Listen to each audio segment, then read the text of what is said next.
Okay students, अब हम discuss करेंगे कि जी आपके हॉस्पिटल फार्मेसी का या हॉस्पिटल फार्मासिस्ट का ड्रग डिस्ट्रीब्यूशन में क्या रोल है। पहले हम ऑलरेडी इस पॉइंट को वैसे डिस्कस कर चुके हैं पिछले लेक्चर्स में जी के डिस्ट्रीब्यूशन कहाँ कहाँ पे करनी है। आपके पास सेंट्रल फार्मेसी है, आपके पास सैटेलाइट फार्मेसी है, आपके पास फ्लोर स्टॉकिंग का सिस्टम है। ये वो पॉइंट्स हैं, ये वो एरियाज हैं जहाँ से ड्रग्स डिस्ट्रीब्यूट होंगी। किसके थ्रू होंगी? डेफिनेटली फार्मासिस्ट ही है जो एक्चुअली डिस्ट्रीब्यूशन का सारा सेटअप कर रहा है। अब इसमें जी हम डिस्कस कर रहे हैं ड्रग डिस्ट्रीब्यूशन। और डेफिनेटली आपकी बुक में नदीम इरफान बुखारी की बुक में मेंशन है जी आपके पास जो ड्रग डिस्ट्रीब्यूशन है that is the primary responsibility of hospital pharmacist. जी डेफिनेटली हम लोगों का कंसर्न ही ड्रग्स के साथ है, तो आपके फार्मासिस्ट की ही रिस्पॉन्सिबिलिटी है कि उसने हॉस्पिटल के अंदर पेशेंट्स को ड्रग्स प्रोवाइड करनी है। अब इसमें है कि हमने डिस्कस किया जी आपकी ड्रग्स सेंट्रल फार्मेसी में है, आपकी ड्रग्स सैटेलाइट फार्मेसी में है, स्टॉक फ्लोर स्टॉकिंग भी आपके फार्मासिस्ट कर रहा है। लेकिन जब हम पर्टिकुलरली नर्सिंग स्टेशन की बात करें तो नर्सिंग स्टेशन पे ड्रग्स कैसे जाती हैं? वहां पर नर्सिंग स्टेशन को ड्रग डिस्ट्रीब्यूट करने के भी आपके पास देन दो प्रोसीजर्स आ जाते हैं। First one is floor stocking, जो हम लोग ऑलरेडी डिस्कस कर चुके हैं जी। आपने फॉर एग्जांपल सीएमएच के वार्ड में जाने से पहले आपको एक रूम नजर आएगा जिसको हम कहते हैं जी this is the nursing station. Nursing station में कोई एक छोटा सा एरिया होगा जो उन्होंने स्पेसिफाई किया होगा ड्रग्स को रखने के लिए। डेफिनेटली अगर वहां पे ड्रग्स रखती है then this is floor stock, जहां से नर्स को जब भी जरूरत होगी ड्रग्स निकालेगी और पेशेंट को दे देगी, डिलीवर कर देगी। नर्सिंग स्टेशन पे ड्रग डिस्ट्रीब्यूशन का एक जो प्रोसेस है that is floor stocking. The second one is the unit dose dispensing. जी आपकी फार्मेसी से ही फार्मासिस्ट ने क्या किया, बजाय इसके कि फॉर एग्जांपल पैरासीटामोल का पूरा जो पत्ता देने की बजाय एक ड्रग निकाली, एक टैबलेट निकाली और कंटेनर में डाल के डिस्पेंस कर दी नर्सिंग स्टेशन में। नर्सिंग स्टेशन से नर्स ने उठाई और पेशेंट को दे दी। या आपके पास वैसे भी पेशेंट आया, उसे यूनिट डोज चाहिए, आपने कंटेनर्स में डाली और यूनिट डोज पेशेंट को प्रोवाइड कर दी। नर्सिंग स्टेशन तक ड्रग को पहुंचाने के लिए, ड्रग को डिस्ट्रीब्यूट करने के लिए आपके पास दो प्रोसीजर्स हैं, दो टेक्निक्स हैं। First one is the floor stocking, जी बल्क में आपने ड्रग्स उठाई नर्सिंग स्टेशन को दे दी। Second is the unit dose distribution, आपने पेशेंट का आपके पास प्रिस्क्रिप्शन आई, आपने पूरा अपना रिकॉर्ड मेंटेन किया, रिकॉर्ड मेंटेन करने के बाद आपने उसकी यूनिट डोजेस बनाई, यूनिट डोजेस को आपने डिलीवर कर दिया नर्सिंग स्टेशन पे, आगे से नर्सेस ने दे दी आपके पेशेंट्स को। अब नीचे वाला ब्लॉक क्या है जी, what is pharmacy, floor stocking. अच्छा, फार्मेसी में भी बेसिकली यहाँ पे था फ्लोर स्टॉकिंग के, नर्सिंग फ्लोर स्टॉकिंग क्या चीज है तो हम लोगों ने पहले से डिस्कस कर लिया जी। नर्सिंग स्टेशन पे आपने एक पर्टिकुलर एरिया स्पेसिफाई कर दिया जिसको हम मिनी फार्मेसी भी कह सकते हैं। ये मिनी फार्मेसी कहाँ है? नर्सिंग यूनिट में है, नर्सिंग स्टेशन पे है, जहां से नर्सेज ने ड्रग्स उठाई according to the need of the patient, patient को डिलीवर कर दी।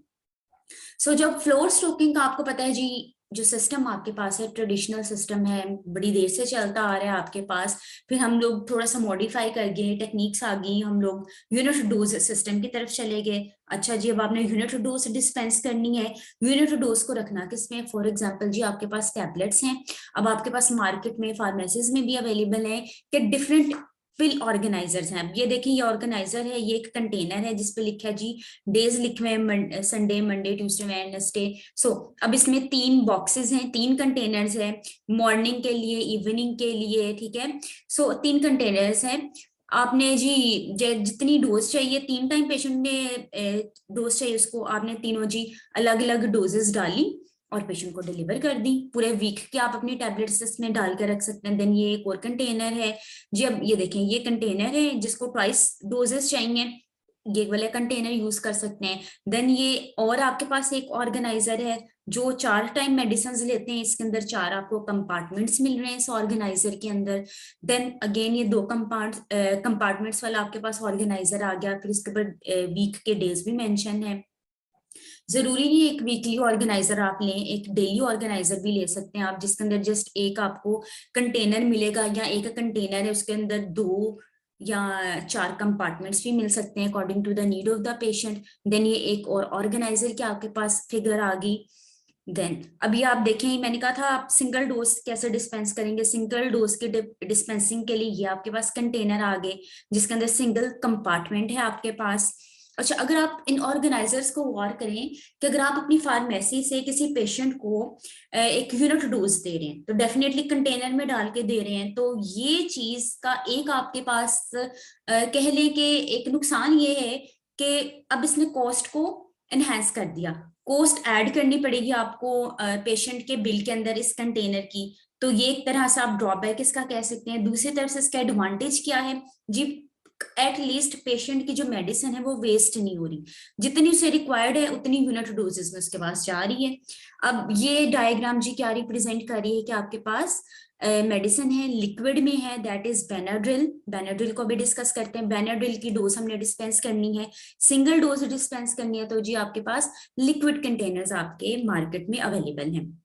अच्छा, अब ये मैंने बताया जी बेनाड्रिल, फॉर एग्जांपल कोई भी आप लिक्विड सिरप डिस्पेंस कर सकते हैं। बेनाड्रिल क्या है, क्योंकि ड्रग का नाम आ गया तो इसको डिस्कस कर लेते हैं थोड़ा सा। बेनाड्रिल का जेनेरिक है दैट इज डाइफेनहाइड्रामीन। अच्छा, ड्रग क्लास क्या है इसकी, ड्रग क्लास है कि जी ये एंटीहिस्टामीन है।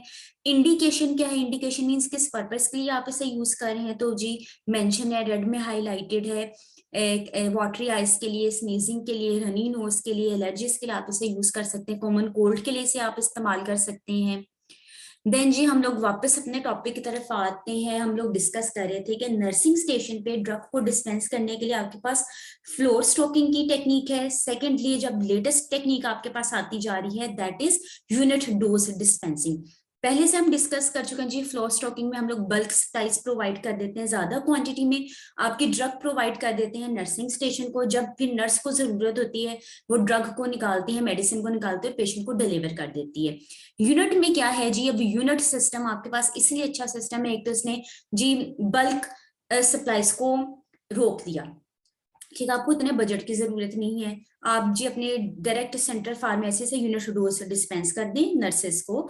देन जी अब इसने क्या किया, यूनिट डोज डिस्ट्रीब्यूशन सिस्टम ने एक्चुअली रिप्लेस कर दिया आपके फ्लोर स्टॉकिंग सिस्टम को। अब इसमें मेडिकेशन एरर के चांसेस भी कम हो गए, बजाय जी इतनी ज्यादा मेडिसिन आपके पेशेंट के पास पड़ी है, अटेंडेंट के पास पड़ी है, उसे नहीं पता चल रहा कौन सी मेडिकेशन कब देनी है।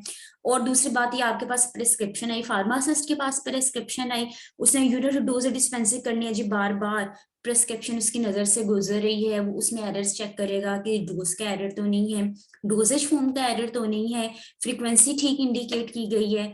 सो अब जी यूनिट डोज डिस्पेंसिंग में क्या इसके पूरे स्टेप्स क्या हैं, ये हम स्टेप्स डिस्कस करने जा रहे हैं जी। आपके पास ऑर्डर आया, आपने यूनिट डोज में उसे बनाया, पैक किया, लेबल किया, हैंडल कर दिया अपने पेशेंट को, देन जी नर्सेज ने या अटेंडेंट ने एडमिनिस्टर कर दिया आपके पेशेंट्स को। सो अब इसमें ये है कि बेनिफिट हम इसके डिस्कस करने जा रहे हैं जी, it will help to cut the pharmacy cost. कैसे जी, फार्मेसी की कॉस्ट में आपके बजट को कैसे कम करेगी, आपको एटलीस्ट बल्क में अपनी प्रोडक्ट्स, अपनी मेडिसिन सप्लाई नहीं करनी पड़ रही नर्सिंग स्टेशन को फ्लोर स्टॉकिंग के लिए। सो अब इसमें यह है कि जी मेडिकेशन आपकी जितनी रिक्वायर्ड है उतनी ही आपके नर्सिंग स्टेशन पे जा रही है या फिर पेशेंट को जा रही है, किसी भी किस्म की कोई मेडिकेशन का वेस्ट नहीं हो रहा आपके पास। देन जो आपके हॉस्पिटल फार्मेसी की बुक में एक लाइन आ गई, यही जब आपने हेडिंग पढ़ी ड्रग डिस्ट्रीब्यूशन की, इसमें ऑथर ने लाइन लिख दी कि readers can find more details about to distribution system in the chapter on dispensing. जी आगे आपको ऑथर एक डिस्पेंसिंग का चैप्टर आपके बुक में है, उसमें उसने मेंशन किया डिस्ट्रीब्यूशन के दो सिस्टम्स हैं। सो फिलहाल जनरल डिस्कस कर लेते हैं, ड्रग डिस्ट्रीब्यूशन के अंदर आगे डिटेल में पढ़ेंगे कि ये दो ड्रग डिस्ट्रीब्यूशन के या डिस्पेंसिंग के मेथड्स कौन से हैं, सिस्टम्स कौन से हैं। First one is the unit dose पढ़ रहे हैं तो उसी से रिलेटेड है जी centralised unit dose drug distribution system. Second one is decentralised unit dose drug distribution system. Okay जी, सेंट्रलाइज्ड आपको पता है, सेंट्रलाइज्ड में अब दोनों में कॉमन क्या चीज है जी, आपने यूनिट डोज डिस्पेंस करनी है, आपके फार्मासिस्ट ने डिस्पेंस करनी है। सेंट्रलाइज्ड सिस्टम में आपके सेंट्रल फार्मेसी का फार्मासिस्ट डिस्पेंस करेगा, डिसेंट्रलाइज्ड डिस्पेंसिंग में आपके सैटेलाइट फार्मेसी का फार्मासिस्ट डोज को या डिस्पेंस करेगा। ओके, अब प्रोसीजर्स क्या है यूनिट डोज ड्रग डिस्पेंसिंग के। ओके, चाहे सेंट्रलाइज्ड है या डिसेंट्रलाइज्ड है, दोनों का प्रोसीजर सेम है। फर्स्ट क्या है जी, आपने पेशेंट प्रोफाइल कार्ड लिया, उसको मेंटेन किया, ओके। उसके अंदर आपने मेंशन करना है जी इस डेट को जी मेरे पास पेशेंट का डाटा आना शुरू हो गया, पेशेंट को ये डिजीज है, पेशेंट की डायग्नोसिस आपने इसके ऊपर लिख ली। देन जी प्रिस्क्रिप्शन आगे जी हो सकता है ये पेशेंट प्रोफाइल फिल आपका टेक्नीशियन कर रहा है, बेहतर है कि फार्मासिस्ट करे। फार्मासिस्ट ने प्रिस्क्रिप्शन पकड़ी, ओके। पकड़ने के बाद फार्मासिस्ट ने क्या किया कि प्रिस्क्रिप्शन को पूरी तरह से स्टडी किया, उसके अंदर मेडिकेशन एरर्स निकाले, कोई एरर हुआ तो उसको वो इंडिकेट करेगा नहीं जी ये करेक्ट नहीं है, आप इसे ठीक करवा के लाएं, इसमें डोज नहीं ठीक, इसमें डोजेज फॉर्म नहीं ठीक, कुछ भी जो एरर है, इंटरेक्शन आ रही है, फार्मासिस्ट इसे चेक कर सकता है। जब जब उसने देख लिया अच्छा मेडिसिन के अंदर कोई एरर नहीं है, प्रिस्क्रिप्शन में कोई एरर नहीं है, फ्रीक्वेंसी भी ठीक है, तो अब वो क्या करेगा जी डिस्पेंसिंग के प्रोसेस की तरफ जाएगा, यूनिट डोजिंग के सिस्टम की तरफ जाएगा, यूनिट डोजेस में आपकी जो मेडिसिन और ड्रग्स हैं उनको पैक करेगा, आपके पेशेंट प्रोफाइल के अंदर मेंशन कर देगा कि जी ऑर्डर मैंने फिल कर दिया है। अब क्या करेगा उसके बाद नर्सिस को डिस्पेंस कर देगा, नर्सिस आगे से एडमिनिस्टर कर देंगी किसको, आपके पेशेंट को। सो ये पूरे स्टेप्स हैं जो आपके centralised decentralised unit dose dispensing के अंदर आ रहे हैं, ओके जी। अब एक और चीज मेंशन है आपके टेक्स्ट के अंदर कि हॉस्पिटल फार्मेसी के अंदर आप ड्रग डिस्ट्रीब्यूशन हमने देख लिया टैबलेट्स की कर रहे हैं, ओके, हम लोग डिस्ट्रीब्यूशन कर रहे हैं सिरप्स की या लिक्विड्स की कर रहे हैं, इसके अलावा हम लोग इंट्रावीनस एडमिक्सचर्स की भी करते हैं। अब इंट्रावीनस एडमिक्सचर क्या है, इसको आप कैसे डिफाइन करेंगे, जस्ट आप खाली टर्म के ऊपर अगर और करें इंट्रा, पहले तो एक बात जहन में रख लें, इंट्रावीनस एडमिक्सचर्स की भी हम यूनिट डोजिंग करते हैं। फॉर एग्जांपल मैंने एक ड्रिप, जैसे आम जुबान में हमने कहते हैं ड्रिप या इन्फ्यूजन प्रिपेयर की तो वो पेशेंट को एट अ टाइम ही लगनी है, ठीक है। सो अब इसमें क्या है, इंट्रावीनस एडमिक्सचर को आप डिफाइन कैसे करेंगे, इंट्रावीनस आप कह लें यहाँ रिप्रेजेंट कर रहे हैं इंट्रावीनस फ्लूइड को, ओके, व्हीकल को, आपके इंट्रावीनस फ्लूइड को ऐड आपने उसके अंदर ऐड करना है। ऐड करने के बाद ये एक मिक्सचर बनाना है, आपने ऐड क्या करना है उसके अंदर मजीद ड्रग्स ऐड करनी है, तो आपके पास बन जाएगा इंट्रावीनस एडमिक्सचर। इंट्रावीनस एडमिक्सचर को कैसे मेमोराइज करेंगे, इंट्रावीनस फ्लूइड है आपके पास, उसके अंदर आपने ऐड किया अपनी ड्रग्स को और एक मिक्सचर बना दिया। सो फ्लूइड के अंदर आप वन और मोर ड्रग्स ऐड करने, एक इटसेल्फ आपके पास फ्लूइड है, उसके अंदर आपने ड्रग डाल दी, एक फॉर एग्जांपल ड्रग डाल दी, तो दो चीजों का मिक्सचर आपके पास बन गया, ओके। सो अब ये क्या है जी, ये भी आप इंट्रावीनस एडमिक्सचर प्रोग्राम भी जाहिर है आपने बाज इन्फ्यूजन्स बनानी है according to weight of the patient, according to condition of the patient के जी रीनल कॉम्प्रोमाइज तो नहीं है, लिवर कॉम्प्रोमाइज तो नहीं है, according to the age of the patient आपने बनाई, तो ये भी यूनिट डोज सिस्टम की कैटेगरी में आगे। जब आपने अपने इंट्रावीनस एडमिक्सचर तैयार कर दिया, उसको स्टैंडर्डाइज्ड तरीके से तैयार किया, देन जी उसकी लेबलिंग और पैकिंग भी आपके हॉस्पिटल फार्मासिस्ट का काम है। सो सेंट्रलाइज्ड मैन्युफैक्चर क्या है, मैन्युफैक्चरिंग क्या है जी, उसमें डेफिनेटली एक सेंट्रल फार्मेसी है, उसने सबको डिस्ट्रीब्यूट करने हैं अपने प्रोडक्ट्स, तो वो बल्क मैन्युफैक्चरिंग कर रहे हैं, ठीक है, और कोशिश करेगा जी उसने वेस्ट बिल्कुल नहीं करना, प्रिसाइजली ऑर्डर्स लेने, उसके पास सॉफ्टवेयर हैं, हर चीज उसके पास उसकी फार्मेसी में मेंटेन्ड है, उसके पास फ्रिक्वेंटली रिकॉर्ड्स आ रहे हैं, वो प्रॉपरली इन्वेंटरीज ले रहा है, रिकॉर्ड कर रहा है, एवरेज इन्वेंटरी कैलकुलेट कर रहा है साथ साथ। अब टिपिकल एडमिक्सचर्स क्या है जी, डेफिनेटली आपने टिपिकली एडमिक्सचर्स बनाने कैसे हैं, इंट्रावीनस है तो डेफिनेटली आपने laminar air flow hood use करना है, यानी कि एक स्टीराइल सेप्टिक एरिया के अंदर आपने बनाना है, कंडेमिनेशन फ्री एरिया में बनाना है। अब आपके बुक के अंदर मेंशन है कि जी आपकी जो लेमिनार एयर फ्लो हुड है वो आपके मैन्युफैक्चरर पर्सनल को भी, जो बनाने वाला है उसको भी प्रोटेक्ट करती है टॉक्सिक वेस्ट से। जी आप लोगों को ऑलरेडी आइडिया, आपने माइक्रोबायोलॉजी के अंदर स्टडी किया है कि आपके पास लेमिनार एयर फ्लो हुड है, कहने एक डब्बा है जिसके अंदर यूवी लाइट लगी है, उसमें जी आपके पास अगर ये डायग्राम पे देखें फिल्टर पैड्स लगे हैं, आपके पास हेपा फिल्टर्स लगे हैं। अब जी दो फिल्टर्स से आप कह सकते हैं जी आपकी एयर पास होके देन आपके पास यहाँ पे स्टीराइल एरिया है जहाँ यूवी लाइट भी है, यहाँ पे आपने अपनी प्रोडक्ट है जिसकी मेकिंग कर रहे हैं, यहाँ पे स्टीराइल एयर आ रही है, प्रोडक्ट को किसी किस्म का कोई हार्म नहीं है। आपके बुक के अंदर मेंशन है जी जो बंदा पर्सनल, जिसको आप लोग पर्सोनल भी कहते हैं, काम कर रहे हैं, उसको भी किसी किस्म का कोई हार्म नहीं है। लेकिन कुछ लोगों की इसके अंदर कॉन्ट्राडिक्शन है, कहते हैं जी कैसे हार्म नहीं है, जो काम करने वाला इंडिविजुअल है, जो वर्कर है, जो पर्सनल है, उसे हार्म है। कैसे, क्योंकि आपकी जो एयर ब्लो कर रही है, ठीक है। ब्लो करने के बाद आपके प्रोडक्ट के ऊपर स्टीराइल एयर आ रही है, ठीक है। प्रोडक्ट के ऊपर जी फॉर एग्जांपल कोई पैकेट है जिसे मैंने स्टीराइल बेशक करके आप अपनी लैमिनार एयर फ्लो हुड के अंदर रखा है, even then there is chances के भी उसके ऊपर कोई ना कोई कंटेमिनेशन है, ठीक है। सो उसमें क्या है कि आपके अब कुछ गूगल किया आपने, आपको लिखा मिला the device do not provide any protection to the worker. Why this is not providing protection? Because it will blow the air towards the worker, कि जी यहां से एयर आई, एयर ने ठीक है आपके वर्किंग स्टेशन के ऊपर जो प्रोडक्ट है उसके ऊपर से पास की, अब उससे टकराकर उसने क्या किया, एयर ने आपके किसकी तरफ आई है, आपके वर्कर की तरफ आई है। सो इस चीज को कंसिडर करते हुए कुछ ऑथर्स ने मेंशन किया जी this is not safe for the personal, लेकिन even then this is safe के जी आप बजाय इसके कि हुड को आप इस्तेमाल ही नहीं करें, स्टीराइल एरिया को इस्तेमाल ही नहीं करें, so this is a better option. So ये अगेन डायग्राम है, आपके पास फिगर है, हुड की ऊपर से एयर आई, सामने भी आपके पास फिल्टर्स हैं, एयर सामने आपकी तरफ आ रही है, ये आपके पास ये एरिया जो है this is actually the working station जहां पे आप सारी मेकिंग कर रहे हैं।